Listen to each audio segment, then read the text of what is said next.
Welcome to the Family Skeptical, Parenting Through Nonbelief. We're a married atheist couple raising two wonderful, strange children. We ask big questions, dissect weird parenting moments, and examine how society ignores or misrepresents families like ours. If you're any stripe of non-believer who's involved in raising children, welcome. You are our people. Our kids have heard all our swears, but yours might not have. So be thoughtful if there are young people listening with you. So we had a death in the family. We did. And we were so wrong in the last episode. Yeah. So wrong. Yeah. Yeah, we thought we had a plan, but it turned out that bad advice from her now former vet, and ultimately it being our fault for trusting the vet and not taking action soon enough or getting second opinions or anything like that. You know, we failed our beloved pet. But now the urgency to do the opposite will live on. And just like we had the Cody protocol for not letting a pet live past when they should be euthanized for humane reasons, now there is the turnip protocol that calls for second opinions and any and all preventative measures, so we don't face situations like we did this past month. So she will live on, sadly, but she will live on and positively affect our future pets. And to be fair, in the last episode, we said it was likely the kidneys, because that's what has happened to so many of our cats. Yeah, and not at all. While there are some things we could have done, it really seemed like it was possibly everything but the kidneys. Once we got her to a good vet. Yeah, but once we got her to a good vet, they thought it could be stroke, cancer, blood clots in the heart. I mean, the stroke was probably a symptom. The stroke was probably a symptom, but there's a very good chance that there would have been nothing we could have done anyways. But I will nonetheless blame myself, but I don't think that's a failing on my part. I think it's proper. And I think it's part of grief, you know? Yeah. But I also think that if something good can come of it, then I need to explore the feelings and not dismiss them and not try to forgive myself too soon or excuse behaviors that I could have done better. Like, even if it is a situation in which her demise was imminent and meant for now, I think that earlier, more robust care, and not just assuming that because she is, you know, happy-go-lucky and charming and outgoing and fat and happy and all those things, that you know, we should have respected her age more and brought her in for more regular checkups, and perhaps she would still be alive. Yeah. So there's no way to know, but I think that it is proper from the standpoint of skepticism, especially, that we readily dismiss that impulse to forgive ourselves so we don't have to grieve more than we already are. That I think that it's better to embrace what we could have done better and accept the fact that, you know, we are imperfect and that our decisions are not sacrosanct. Yeah. And when we went to have her put down, the entire family went together.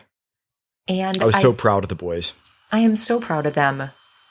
I did not know how it would go because they loved her so much. And I think they just did amazing. The way our new vet does it is they have a special room and they leave you alone and they leave you with a little buzzer to let them know when you're ready for them to come back and administer the drugs. And we let the boys make that decision, and I was a little bit worried that they would feel like somehow, like, if they could just avoid pressing that button, like, they'd avoid the whole thing happening.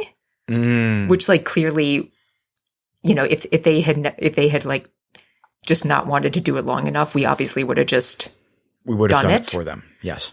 But they said their goodbyes, they gave her hugs, and they pressed the button together. Yeah. And we were all there together when it happened. The vet was great. He explained what was going to happen. It was incredibly quick. And, you know, and they were super sad, but they were okay. Reader cried for quite a while, and that makes perfect sense. And Go was really sad too, though it was also interesting. Like, Go was definitely, I don't want to say this the wrong way.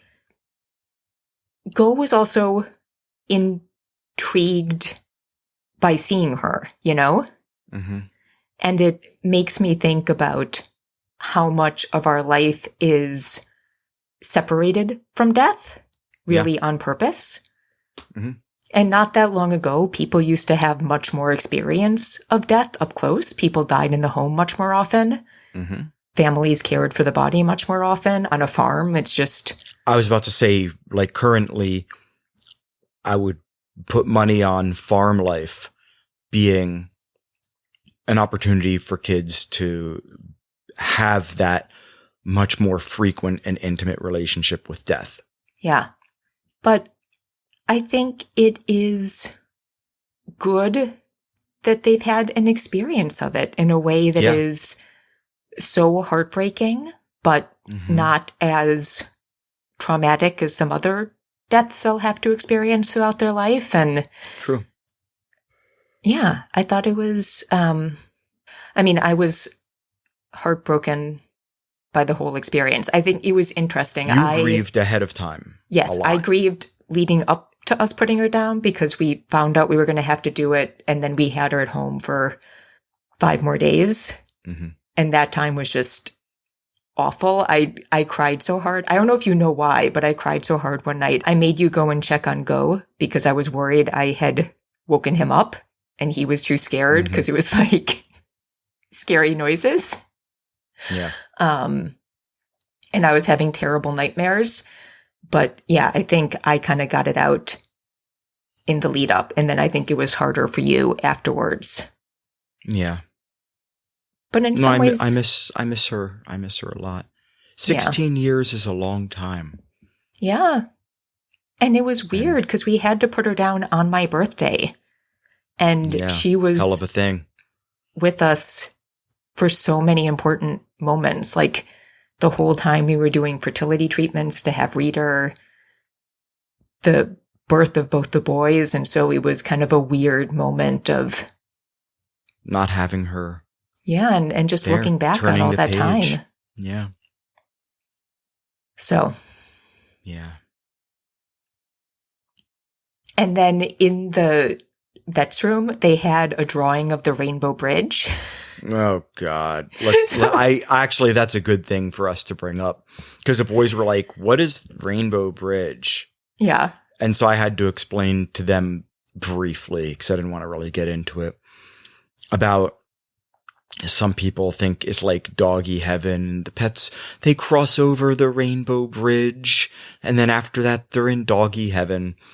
And they were like, yeah.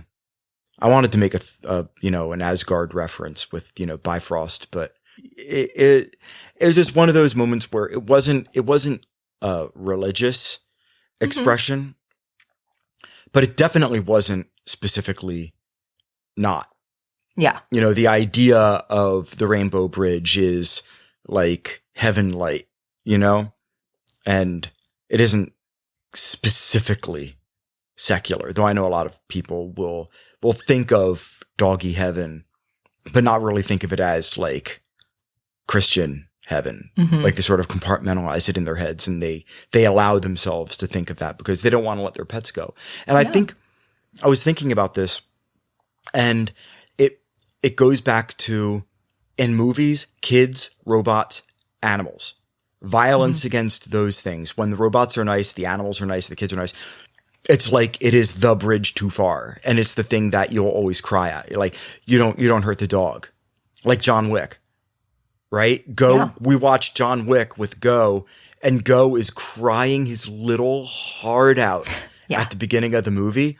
And I console him by saying, you see all those guys? He's going to get revenge. Just watch. And so he was okay after that.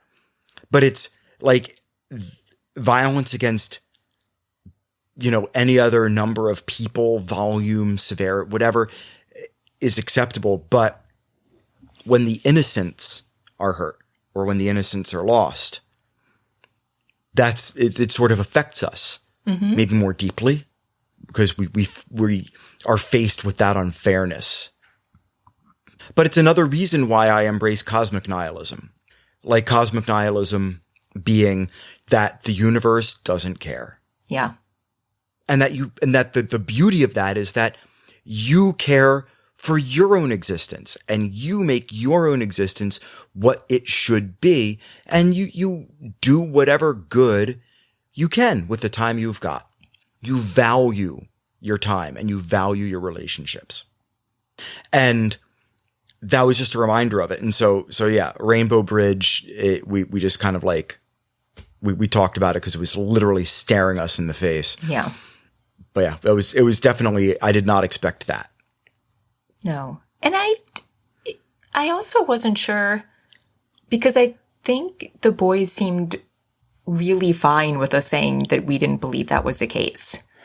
Right. Like it didn't seem like. And it shouldn't surprise them. No, because we've talked about it so much. But. Right. But just like in the framework of our relationship with the supernatural that we've talked about, that they can believe whatever they're welcome to believe whatever they want. Yeah.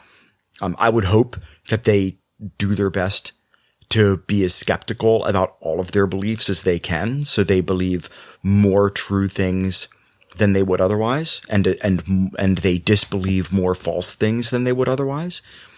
But, ultimately I care about the actions that their beliefs compel.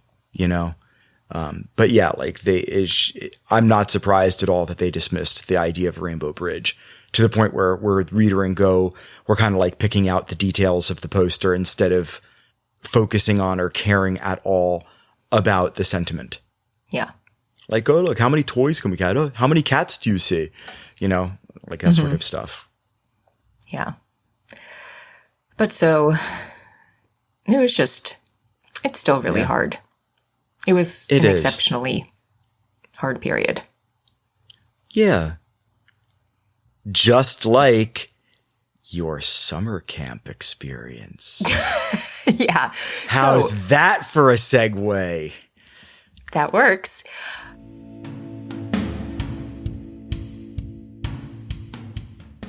So this episode, we wanted to talk about the fear of hell and things that have been useful for us for getting over a fear of hell. But I think to give context to that, it's important to talk about what place that is held in our lives. Because while I'm going to share some things that were helpful for me, I definitely came at this kind of in a weird way. So I want to make sure that's clear before I say anything else. Because I managed, frankly, like a fear of hell has been my most kind of profound relationship to religion in any way.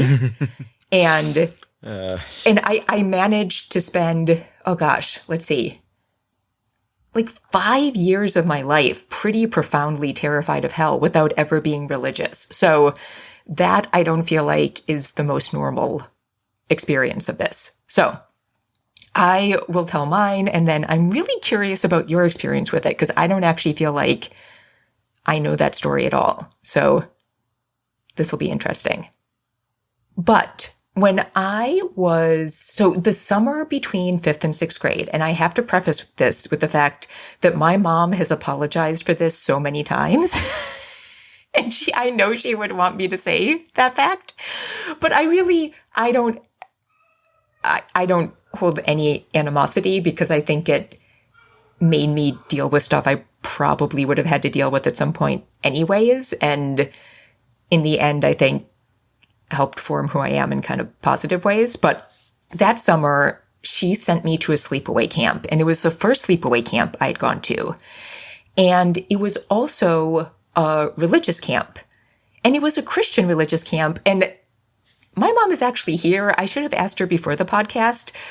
One thing I had never thought about, which I am just like now processing, is I am really curious why she sent me to a Christian camp as opposed to a Jewish camp. It's fascinating. But I know it was a time in her life where she was more interested in kind of exploring spirituality. And I think she kind of wanted me to have some background and experience with religion.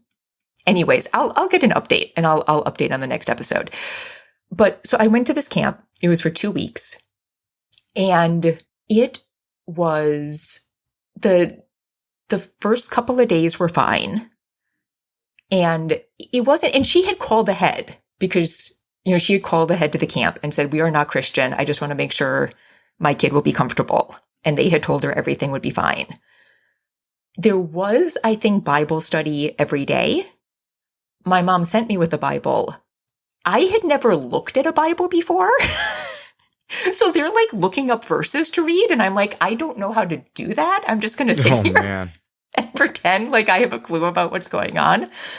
But those first couple of days, it was interesting because I think when you're a kid, and I was I feel like heading into 6th grade, you're kind of like at the edge of kiddom, heading into those preteen years. But I feel like part of being a kid is, like you go to the ballet, and as a kid, you're like, oh, it would be fun to be a ballet dancer. Never mind that I'm built like a German barmaid and have no grace or anything of the sort. But like, what if I was a ballet dancer? And you just sort of play out all these scenarios in your head. So the first couple of days, it was kind of like, oh, how interesting. People are religious. It's a beautiful camp, looking at the water, looking at the flowers, and being like, what a sort of fascinating idea that a god could have made this. This is sort of a pleasant thing that people do. And I also learned some like hilarious religious camp songs. And then it must have been before the first weekend. Maybe it was, I don't know when it happened, but there was a big camp assembly and all of the different cabins did skits, or maybe just the older ones did. Who knows? People were doing skits. And one of the older cabins came up and did a skit, and it was at the gates of heaven. And a girl walks up and gives her name to whatever. Who is it that's at the gates of heaven? You mean St. Peter? Yeah, gives her name to St. Peter, and he looks in his book and he's like, I don't have you. And so she starts going through all of these like funny nicknames. So there's sort of like humor, and he's like, no, I don't have any of those. And then she says, but I went to church. I did all the things.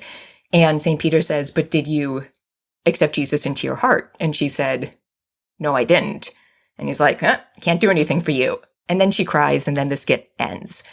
And I had 2 almost simultaneous reactions watching that skit. The first was, I will never believe that any of this is true.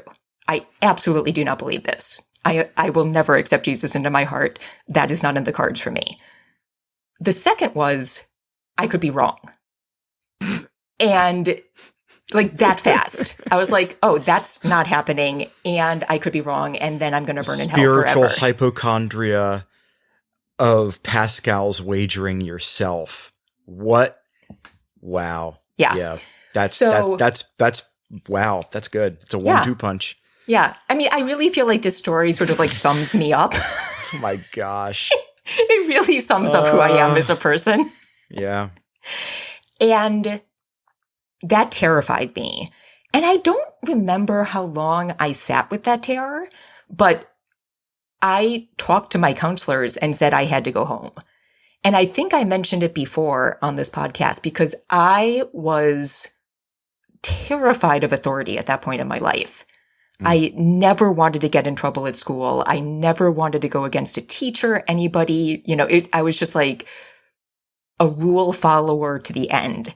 And those 2 camp counselors sat me down and tried to convince me to stay for an hour.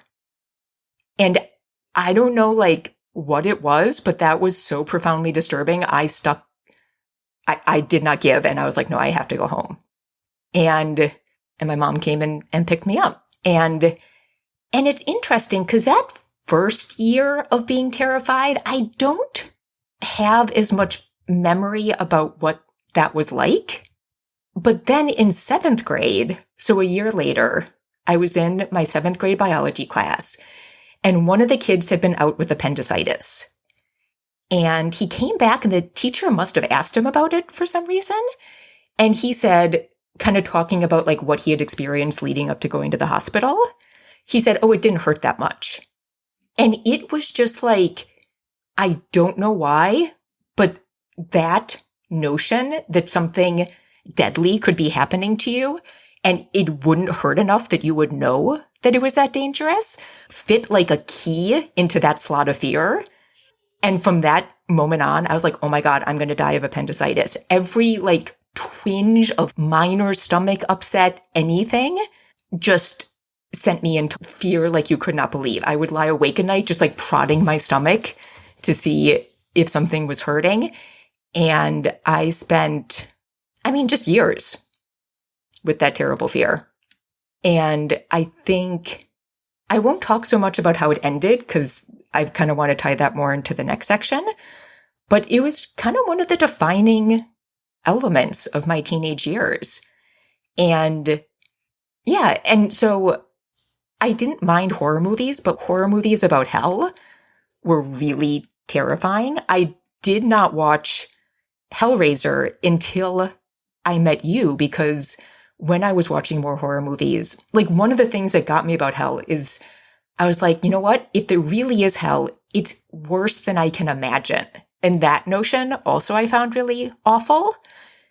And Hellraiser, like just the pictures I had seen, that kind of was like closer to that version that was like too horrible to imagine. And I was like, I just could not deal with them. Like at Way the to comic go, Clive Barker. Yeah. At the comic book store I went to, they had a couple figurines from it. It was like even hard being in that shop with them, I remember. And yeah, so it, fear of hell going directly into deep hypochondria, not diagnosed because I never talked to anybody about it. But yeah. That is my experience. So I was terribly afraid of hell without ever being religious. Man. So it sounds like you had a fear of hell, and I do not know if I know that story. A different time of my life though. Okay. Because when I was a believer, I just assumed that everything that I was doing, because I was so sort of proper and respectful of the entire religious experience. And I prayed, did all the things that I just naturally assumed that it was something that was meant for other people, that it wasn't for me. And so I didn't have a fear of hell until I left religion, until I started to deconstruct. Because at that point, before I started to deconstruct my faith, I didn't have a reason to fear hell. Mm-hmm. It wasn't a threat to me because I knew, I was so convinced, I knew that I would just be going to heaven. Like there's no way that I couldn't be going to heaven. There's no doubt. So what age is it that you feel like you were really deconstructing? Maybe starting at in force 30. So like right after you met me? My love, how old am I now? Well, no. Oh, yeah. So no, like well after you met me. Yeah. Huh. Did I make you lose your religion? No. Okay. What I started doing, remember I used to vote Republican. What I started doing was actually being more skeptical on my own. I started being more skeptical and that skepticism, thankfully, I started to apply in a number of ways. And it changed how I voted. It changed how I viewed myself within society. It changed how I viewed religion in general. It changed my faith in particular.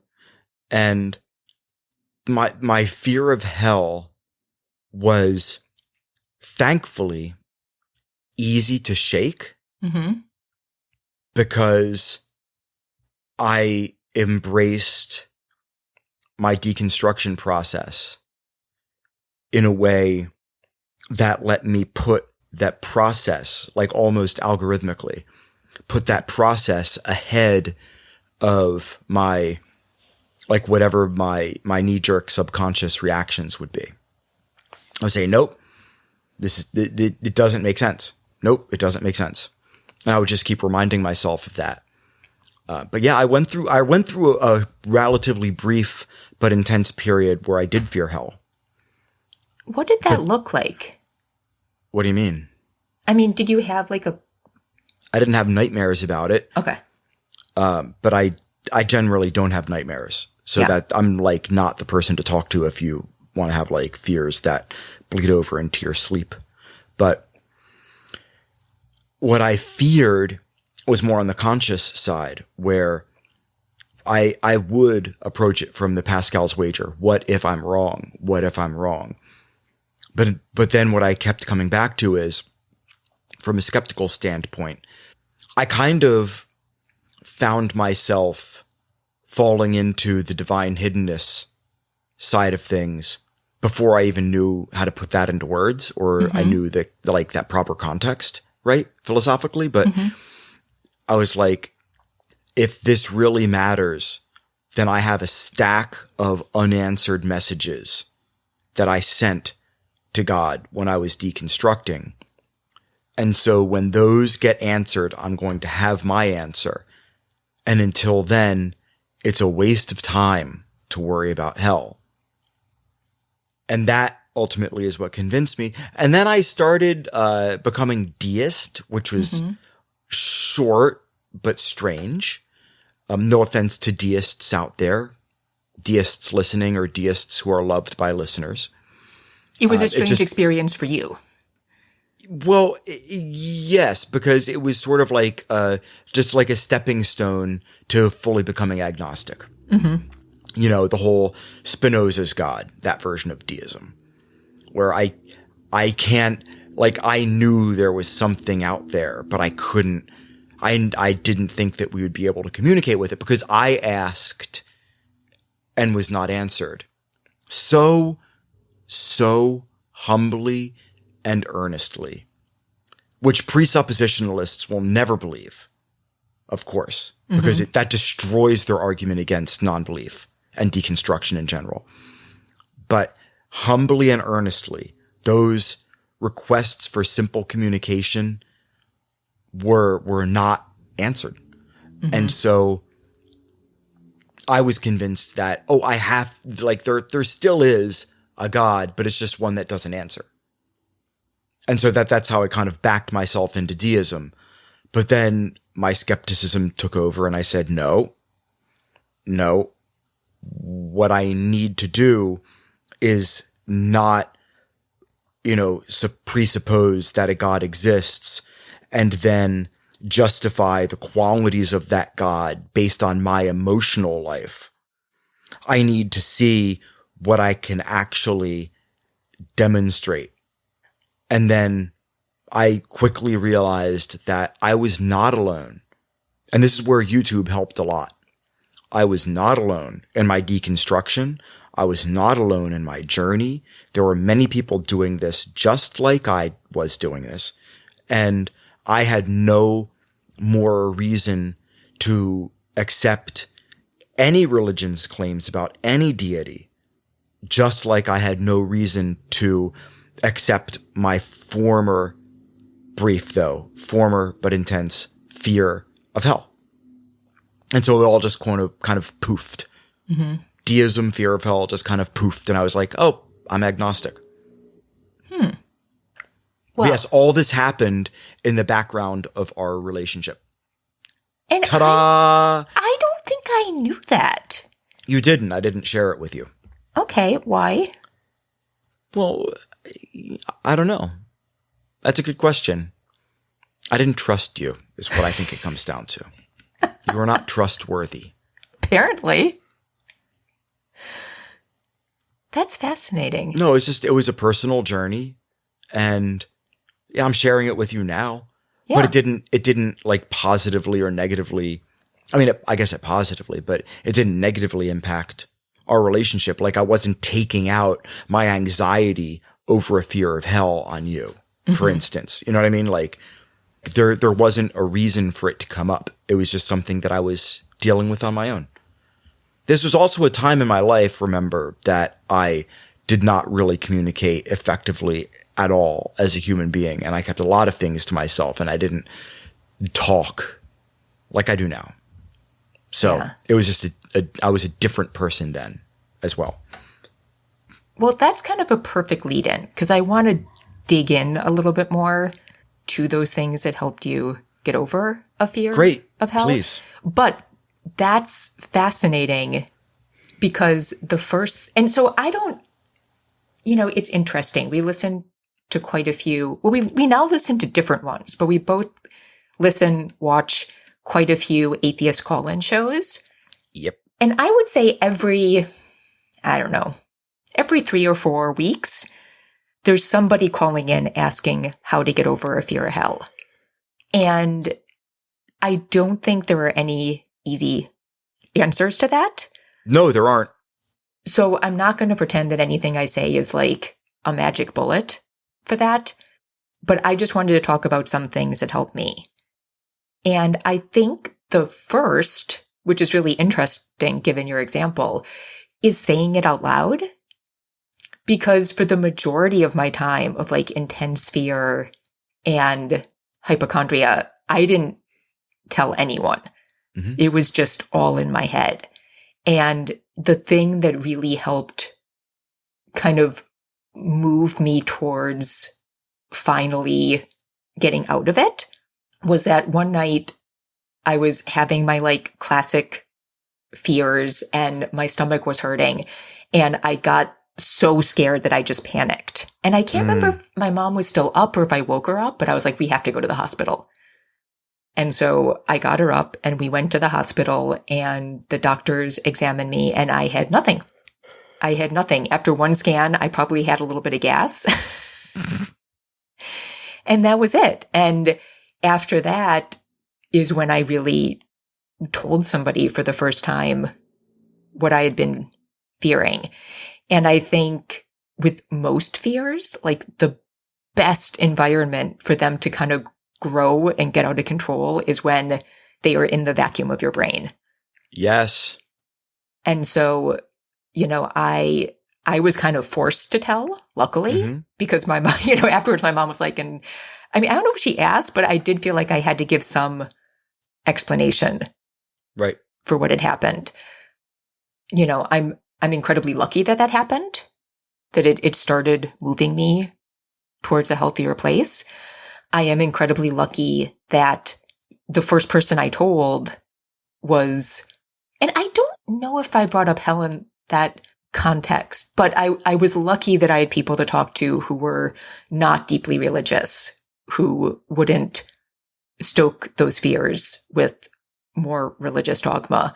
But that was just incredibly lucky. Well, that actually, it needs to be said that on the atheist and secular call-in shows, which I think are less, you should view them as less atheist call-in shows and more skepticism call-in shows, because the through line is, are your beliefs rooted in something that you can demonstrate to somebody else? And if not, you should question them just like I'm questioning them. Right? Like it can be broader. It doesn't just have to be, atheist or anti-theist. Which a lot of the detractors of those shows specifically say, oh, they just hate God. It's not true. In fact, one of the things that, two actually organizations that they direct people with fears of hell and talking, about issues that a person might be having with apostasy, which is heartbreaking. the various psychological issues surrounding with deconstruction, they direct them to 2 resources regularly. One is Recovering from Religion, which is an organization, recoveringfromreligion.org, which is great. And that's like learning to chart a course through deconstruction or figuring out how to live a life as a non-believer, having left a religion, and all sorts of issues, they've had to deal with, because everybody's deconstruction story is different. And then there's also the Secular Therapy Project, because so much therapy, and especially substance abuse therapy, like in AA, NA, like a lot of that they default to a God model, right? Some like vanilla version of Christianity. The Secular Therapy Project is, which is, let's see here, seculartherapy.org. So the first is recoveringfromreligion.org. This one is seculartherapy.org. And that is simply therapists who are secular. And it seems like it should be simple, but it's not always simple. Yeah. And if you're dealing with something that is specifically religious or deconstruction related, then it might be useful for you to approach it with a person from a mutually neutral standpoint.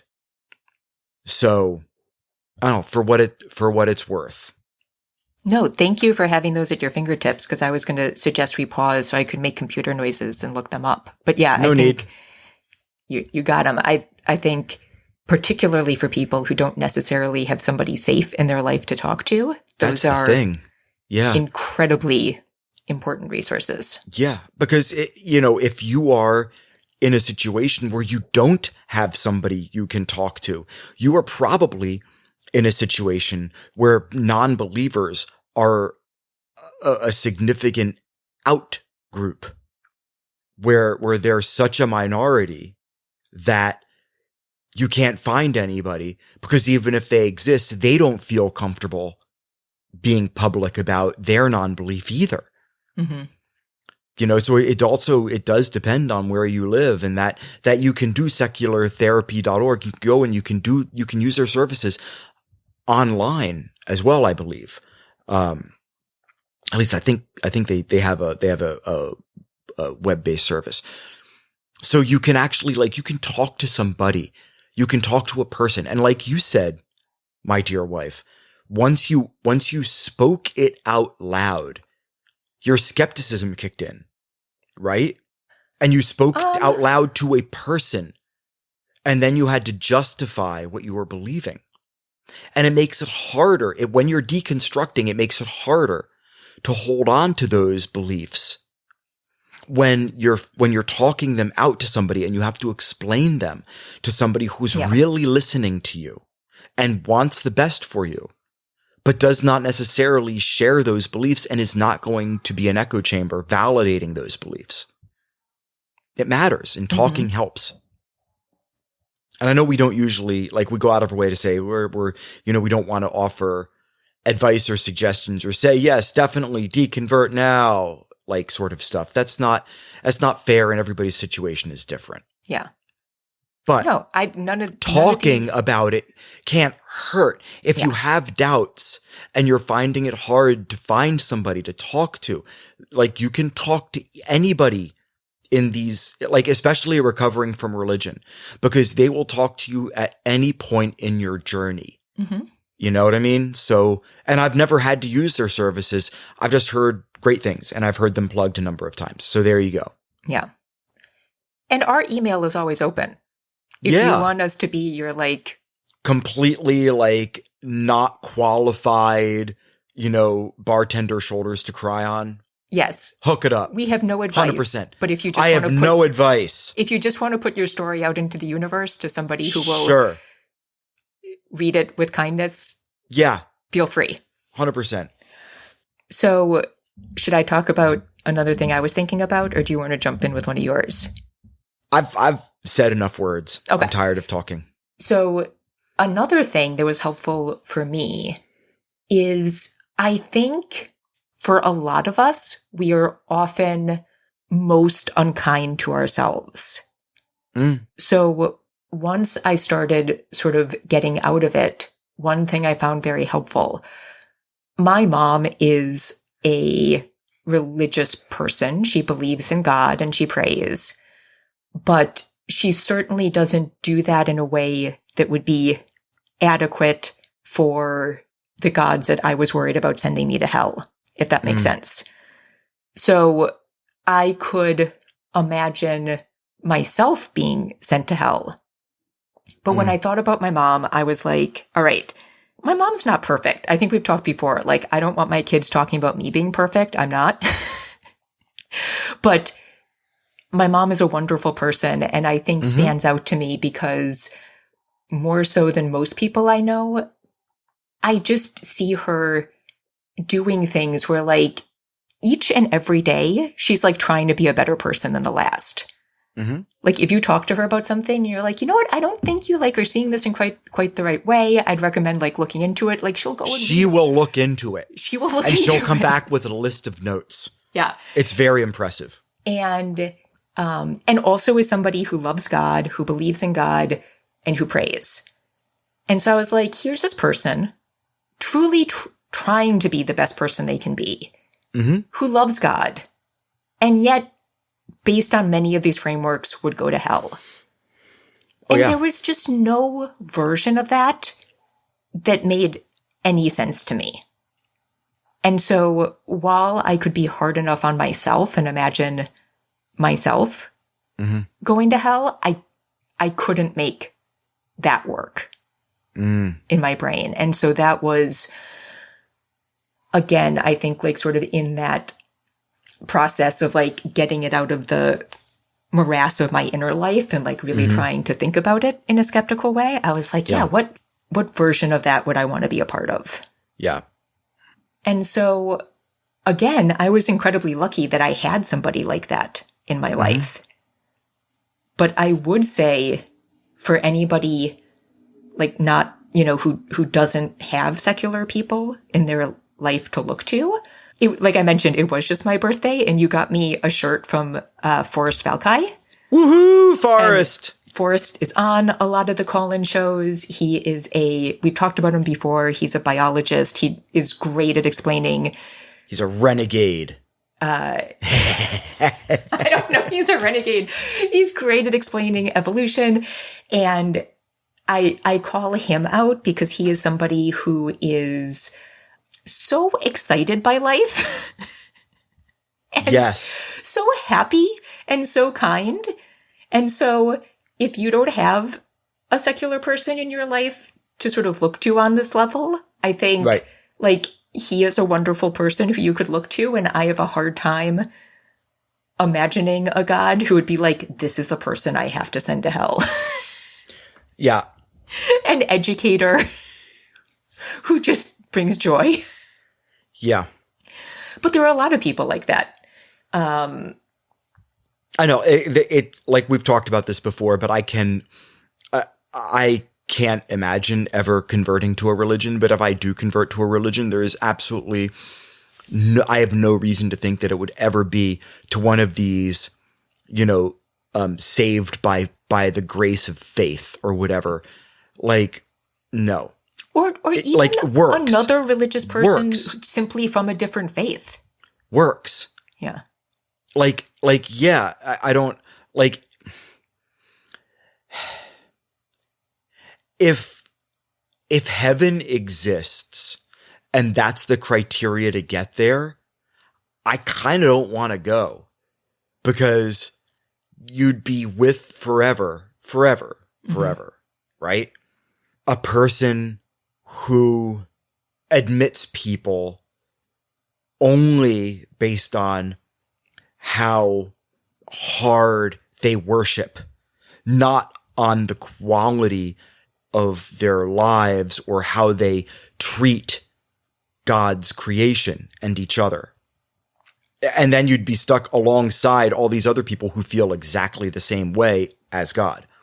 What is heaven? Because for those people, they would be viewing heaven, or whether it exists or not, of course, as a place where they would be themselves forever. But they are also these people that don't think that works matter. Mm-hmm.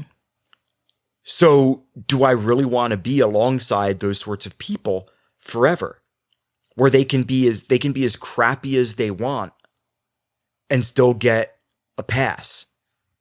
Yeah. Like, that doesn't sound pleasant to me. It doesn't sound pleasant to me here in our mere mortal existence. And it definitely doesn't sound pleasant in some sort of like eternal existence, right?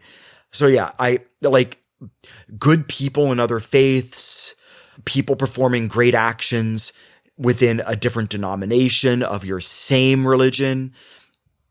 I don't get the disconnect.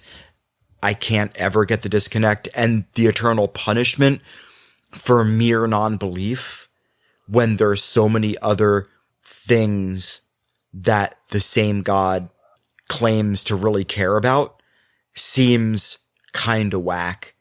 And so again, like when I was deconstructing, we're talking about a fear of hell here. You know, I was fortunate in that my skepticism kind of became my superego. Mm-hmm. But, you know, if you don't talk to somebody, bro, talk to somebody. Even if it's call into one of these atheist shows and give a fake name so nobody knows who you are, talk to them first. Don't take my word for it. You know, odds on they might like bring up the whole, you know, Recovering from Religion Foundation or Secular Therapy Project, because, you know, talking to people really does help. And having those role models in your life, like you and your mom, where it's like, I'm deconstructing my fear of hell based largely on the fact that how can hell be a thing as like this source of eternal punishment when people like my mom exist, right? Mm-hmm. Because then you're sort of backing yourself into thinking about the problem of evil. Because if hell is torture and the torture is unnecessary, then that is a moral evil. And then God is morally evil because God has every capacity to prevent the situation and doesn't, right? Like if I'm sent to hell for non-belief and I'm begging God to give me like some sort of mere note of existence and God doesn't, then I go to hell for non-belief. You know, I know John Cena exists. Have I ever met him? No. My guess is that I have a better chance of having him answer a fan letter than any of my prayers that, checking my watch, still have not yet been answered. You know what I mean? Well, I wasn't going to bring it up, but I think along very similar lines, there was a little bit of ego and pride that was helpful because there was a period where I read a lot about the Holocaust. Okay. And one thing that kind of fascinates me about the Holocaust is a lot of what happened, I feel like happened because we don't like to talk about it, but it is very easy to go along with evil when evil is happening and to not stand up to it, particularly when that evil can blow back on you if you try to stop it. And again, I don't know if it's true, but when I went to the Holocaust Museum in DC, there was a statistic that in countries where the general population supported the Jewish population, Jews were killed at a much lower rate than in countries where there wasn't that support, where it really was, you know, average people deciding to stand up to that evil or to turn their head aside and not stand up to it, that like made a huge difference. And so we've talked before where like, I don't know if I would be that brave in a situation, right? But thinking about a God that would put people in hell, I can understand how some religious people get to a God that is all powerful. I don't think the logic works, but I kind of can follow their path there. Okay. The jump to that God automatically being all good, I never understood. Or even just having morality we can understand. Yeah. Like, its morality is going to be subjective unless the moral objectives precede and supersede the God, at which point the God is not all powerful because it's it has to defer to these things outside of itself. Yeah. So I think it's a weird, like, I don't think there's ever going to be any sort of conclusion to that debate, because I don't think there can be. Yeah. But I think, once I put that together, I was like, all right, so there may be something all powerful, but I don't think it's all good if this is what's going on. And so I may not be brave enough to stand up. I don't know if I would be brave enough to stand up to that kind of evil in my life. But if I am, because like, I understand why this is so scary for people, because like torment forever is a very hard concept. Right. But I do think there was a little edge of ego of like, well, I may not be able to do it in this life, but like, I'm not standing down to like potentially the biggest evil out there. And oh, wow. Even though like, I think there was like a level of that felt I don't feel this way anymore, but like in those moments of coming out, I think there was like an ego of bravery about that, where it's like the people that I like look up to the most are the ones that are willing to sacrifice themselves, even when they know it could be really bad for them, but it's the right thing to do. This is really scary, but like, that's what I'm doing. You're going to be Peggy Carter of the afterlife. So, I mean, it's ridiculous. And like, if I actually saw the afterlife and knew all that was true, like, who knows if I mean, I would have a choice, like, at a certain level. But I do think that like, that sort of feeling of being brave, I think it helped when I was dealing with all this stuff in a more visceral way. Yeah, it is so interesting talking to people about how their deconstruction happened, how various parts of it intersected their skepticism, and what they did to cope with the various elements that they either feel compelled to hold on to or are afraid of the blowback towards from people who actually exist in their lives. I just find it endlessly fascinating. We owe it to ourselves to try to make that skepticism universal. And, obviously that includes fear of hell, but that can be a hard thing to shake. And I've heard a lot of these calls, and I've heard like the real heartbreak and pain and fear that some people have regarding a fear of hell that lingers. They just cannot shake it, and it really affects them. And I feel so bad for them. The calls I can't get over are actually not the people calling in about their fear of hell. Okay. It's the people who are still religious or who still claim to be religious. Sure. But who have lost their faith, but are too afraid to say it out loud. Oh, because they're worried that they will go to hell for that. That is, I mean, that's a level of psychic torment I don't. Yeah. No, and it's not uncommon, right? It's up there with the fear of being viewed as an apostate. It's sort of like a self-imposed apostasy. Yeah. We have to be kind to ourselves in order for us to be effectively, kind and empathetic to other people. I firmly believe that we have to be kind to ourselves first. Like, we have to listen to ourselves. We have to learn how to process our emotions in order to be able to be there consistently for people that we care about. We have to be able to be healthy for them. Otherwise, we're not going to be effective at absorbing their stress and grief and pain and being clear-headed enough to offer solutions for them. We are going to be too wrapped up in ourselves to cope. It's an issue I think a lot of people that are caregivers in a number of ways have. So to be able to do that for somebody else, I think we first need to be able to do that for ourselves. And that can be so hard. So yeah, talk to somebody, get it out of your head, start the conversation. The other thing, and I don't know if this would be good for everyone, but at some point, as I kind of got over these fears, I actually started reading the Old Testament from the beginning. And I didn't make it that far. But if you're religious... So I shouldn't laugh, but it's a wild ride. It's a wild ride. But I think if you come from a tradition where you don't read your religious text from start to finish, where you've Yeah. only heard it? I didn't. It wasn't until I was deconstructing that I read the Bible from the beginning twice. Yeah. I think it's helpful because it's a very different experience reading it start to finish. If you feel like you're in a point where you can let yourself experience that without some of the baggage of what you've heard about it. Because I would guess that for most people, if they just sort of read it from a blank slate, there'd be a lot of friction.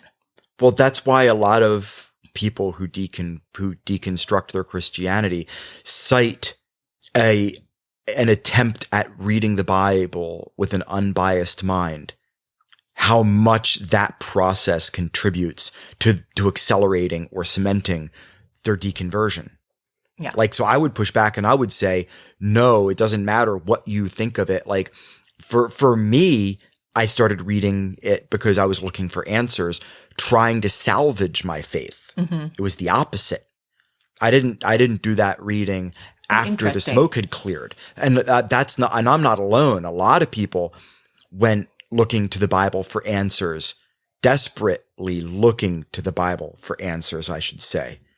And finding not even nothing, because their prayers for talking to God, like in trying to communicate directly with God, not only were the prayers not answered, but then they look to the Bible and they start to see all of the inconsistencies, the self-refutations, theological stuff, and it makes it just increasingly hard to hold on to whatever tenets of faith are left within your worldview, within your belief system. Yeah. But I would bring it up particularly in the context of a fear of hell, because one... Where is hell in the Old Testament? Yeah, that too. And I think in the, at a certain, I started and I think I got to the story of Joseph and I was just like, God never likes who I like. God consistently picks the asshole. And I was like, I'm done. Like, this is toxic. How does he never like the nice person? Well, and, I think, it didn't have an immediate impact, but I think it was more sort of that had a more sort of background impact of any time I sort of felt like getting pulled back into the fear, just having that knowledge that inherently the text didn't sit right with me. That just lived at the back of my brain during that time. And I only have one more thing to say. Okay. Unless there's anything you want to add. But no, I'm good. I would say the only other thing, which is sort of more something I feel in general, is to just lean into the weird of your own experience. Because I think often a fear of hell gets, it's so amorphous. It is perfectly suited to get wrapped up in whatever other issues we're dealing with in our life or are worrying about, if that makes sense. And so, again, like I was lucky. I didn't do this on purpose. But I think part of my fear, since I had those realizations where like this, I will never accept Jesus into my heart, but I could be wrong. One of my fears was that I was broken, that I couldn't experience faith, that I was somehow broken, and that's what was keeping me from being able to do this thing. And so I think I mentioned that I met with Mormon missionaries. And that ended up being, and I am not suggesting that people should meet with Mormon missionaries to get over a fear of hell. That's an awful idea. But for me, it was really healing because in that time, it was actually a very similar experience. I actually had a small experience of faith. And like that earlier one, almost exactly the same way, I had a small experience of faith and I instantly realized in the next moment, whatever this is, it is not proof of the reality of this thing. It is a thing. It is an experience. It does not speak to whether this thing is true or not in any way, shape, or form. it is a separate thing. And religious people can say that wasn't a real experience of faith, and maybe they are right, but I only have my own experience to live in. So, you know, and so that was incredibly healing because I was like, oh, it's not that I'm broken. No. This capability lives within my psychology as well. But I just don't believe these things. No, your threshold of skepticism has not yet been overcome. Yeah. And whose fault is that? Not yours. So I would just say, since this is such a particular thing, to think more broadly about that fear. I had a lot of health stuff I had to sort out, you know, and I've heard different people's stories where it's tied up in like worrying about letting people down in their life, or there are all of these like particulars of each person's situation. And because hell and religion are such big topics, I would just say it's okay to lean into your particular weird, and maybe like the hell aspect isn't even the biggest part of it.